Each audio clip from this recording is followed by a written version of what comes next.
Express YouTube वाहिनी, आपल्या मनातली सर्वसामान्य जनातली।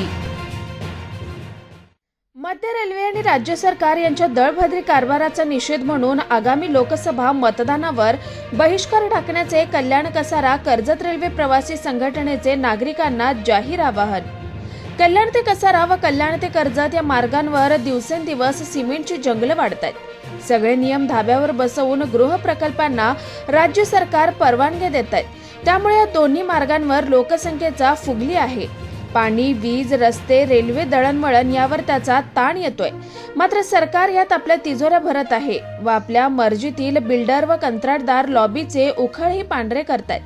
पैशातून सत्ता आणि सत्तेतून पैसा हा सत्ताधारी राजकीय पक्षांचा फॉर्म्युला बनलाय। त्यामुळे सर्वसामान्य नागरिकांना इंडिया भारत, मंदिर, मस्जिद या अशा भावनिक विषयांवर गुंतवून ठेवलं जात आहे आणि यात देशातील बहुसंख्य मीडिया, पत्रकार यांनी आपली पत्रकारितेचा लिलाव मांडलाय। यात मग या दोन्ही भागातील लोकहितोपयोगी प्रकल्प गटांगळ्या खातायत।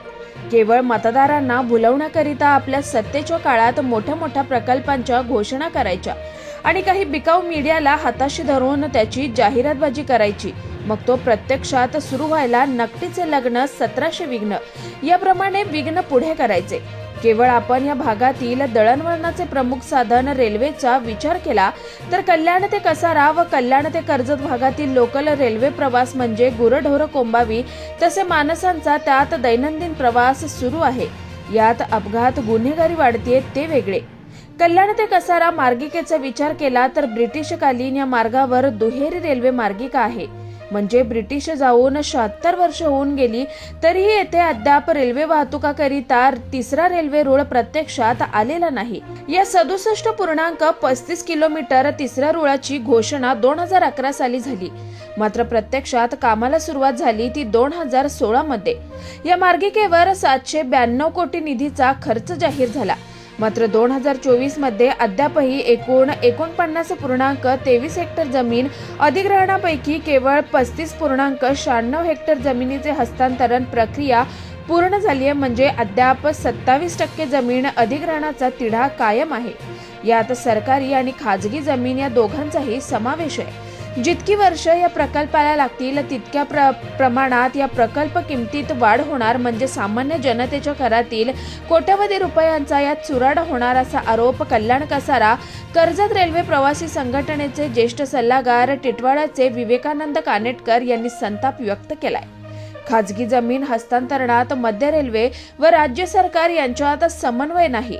रेल्वे प्रशासन, राज्य सरकार, महसूल विभाग आणि कल्याण डोंबिवली महानगरपालिका यातील बहुतांशी अधिकारी व कंत्राटदार यांचा साठलोटा असल्यानं या यंत्रणा भ्रष्टाचाराची कुर्ण झाली आहे। त्यामुळे या प्रकल्पावर पोटतिडकीने गेली 7-8 वर्षांपासून सातत्याने पाठपुरावा करूनही या यंत्रणा दुसऱ्याकडे बोट दाखवून मोकळे होत आहे। भूसंपादन प्रक्रियेत वर्षानुवर्ष जमिनीचा ताबा असलेले व खाजगी जमीन मालकांना विश्वासात घेतलं जात नसल्यानेच या प्रक्रियेत कमालीची दिरंगाई झाल्याची खंत कल्याण कसारा कर्जत रेल्वे प्रवासी संघटनेचे कायदेशीर सल्लागार ॲडव्होकेट शेखर उबाळे यांनी व्यक्त केली आहे। या मार्गिकेतील कामाची सद्यस्थिती पाहता मध्य रेल्वे प्रशासन आजही छातीठोकपणे ही मार्गिका नक्की केव्हा पूर्ण होईल हे सांगू शकत नाही ना एखाद्या ज्योतिषही या तारखेबाबत भाकीत व्यक्त करू शकत। या भागातील लोकप्रतिनिधी केवळ मीडिया समोर आपण कसा पाठपुरावा करतोय यावर वल्गना करत असतात। मात्र यात आतापर्यंत त्यांनी कधीही मध्य रेल्वे, पालिका, वन विभाग, महसूल विभाग व ज्यांच्या ताबा असलेल्या जमिनी यात जाणार आहेत यांची संयुक्तपणे बैठक घेतलेली नाही। यातूनच त्यांची यात किती या संवेदनशीलता दिसून येते। कल्याण कसारा या दरम्यान दुहेरी मार्गिकेवर मेल एक्सप्रेस मालगाडी धावतात। त्यामुळे केवळ अप आणि डाऊन 152 लोकल फेऱ्या धावतात। त्यात केवळ 29 कसारा लोकल ट्रेन्स आहेत। ठाणे कसारा अथवा कल्याण कसारा लोकल चालवण्याबाबतही रेल्वे प्रशासन विचार करत नाही। याचं कारण त्यांचा डोळा हा केवळ मेल एक्सप्रेस मालवाहतूक व आता वंदे भारत या एक्सप्रेस कशा सुरळीत चालतील यावर आहे। सर्वसामान्यांच्या लोकल सिग्नलवर उभ्या राहिल्या काय अथवा उशिरा धावल्या काय यावर त्यांना काही सोयरसुतक नसतं। या भागातील लाखो प्रवाशांच्या हिताकडे कानाडोळा केला जातोय। कसारा कर्जत लोकल फेऱ्या वाढवण्याबाबतची आग्रही मागणी व कित्येक वेळा लोकलला उशिरा करून मेल एक्सप्रेस मालगाडी पुढे काढल्यावर रेल्वे अधिकाऱ्यांना प्रवासी संघटनेतर्फे जाब विचारला जातो। त्यावेळी बऱ्याच वेळा उद्दामपणे वरिष्ठ रेल्वे अधिकारी हा मार्गावर रेल्वेला महसूल मिळवून देणाऱ्या गाड्यांनाच प्रथम प्राधान्यक्रम का देऊ नये, कारण तुमच्या लोकल सेवेत आम्ही तोटा सहन करून चालवतोय अशी उत्तरही निर्लज्जपणे मिळतात, असा संताप कल्याण कसारा कर्जत रेल्वे प्रवासी संघटनेने व्यक्त केलाय। कल्याण ते कसारा तिसरी मार्गिका पूर्ण झाली तर 24 लोकल फेऱ्या वाढू शकतात। याशिवाय कल्याण यार्ड रिमॉडेलिंग विस्तार प्रकल्पाची अशीच खरडपट्टी सुरू आहे। मोदी सरकार हे रेल्वेचे आधुनिकीकरण, मोठे जाहिरातबाजी आणि इव्हेंट नावाखाली केवळ शेठजी भटजींच्या सुखकर प्रवाशांचा विचार करतायत। एसी लोकल व वंदे भारत एक्सप्रेस चालवून कसारा कर्जत रेल्वे मार्गिकेवर आणखी रेल्वे वेळापत्रकाचा बोजवारा वाढवल्याचा आरोप कल्याण कसारा कर्जत रेल्वे प्रवासी संघटनेचे सरचिटणीस व बोधामृतचे संपादक श्याम उबाळे यांनी केलाय।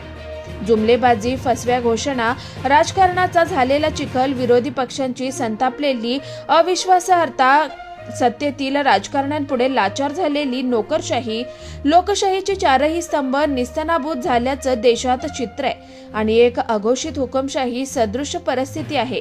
महागाई, बेरोजगारी, व्हेंटिलेटरवर गेलेली आरोग्य व्यवस्था, रेल्वे, रस्ते या सर्वसामान्यांच्या दळणवळण सेवेची दैनावस्था, सत्तेच्या जोरावर वाढलेली दडपशाही, सर्वच क्षेत्रात बोकाळलेला भ्रष्टाचार, देशात राज्यात सत्ताधाऱ्यांकडून सुरू असलेले गुन्हेगारीचे उदात्तीकरण, महिलांवरील अत्याचार, सर्वसामान्यांच्या मुळावर येऊन पाहत असलेले सरकार पुरस्कृत खाजगीकरण यावर असंतोष पसरतोय।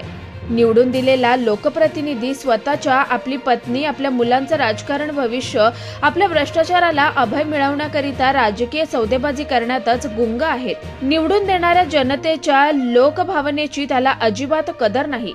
त्यामुळे अशा लोकप्रतिनिधी आणि सरकारला ताळ्यावर आणण्याचं असेल तर या भागातील सर्वसामान्य प्रवाशांनी आगामी लोकसभा निवडणुकीत मतदानावर बहिष्कार टाकावा अथवा नोटाला मतदान करावे असं आवाहन श्याम उबाळे यांनी केलंय।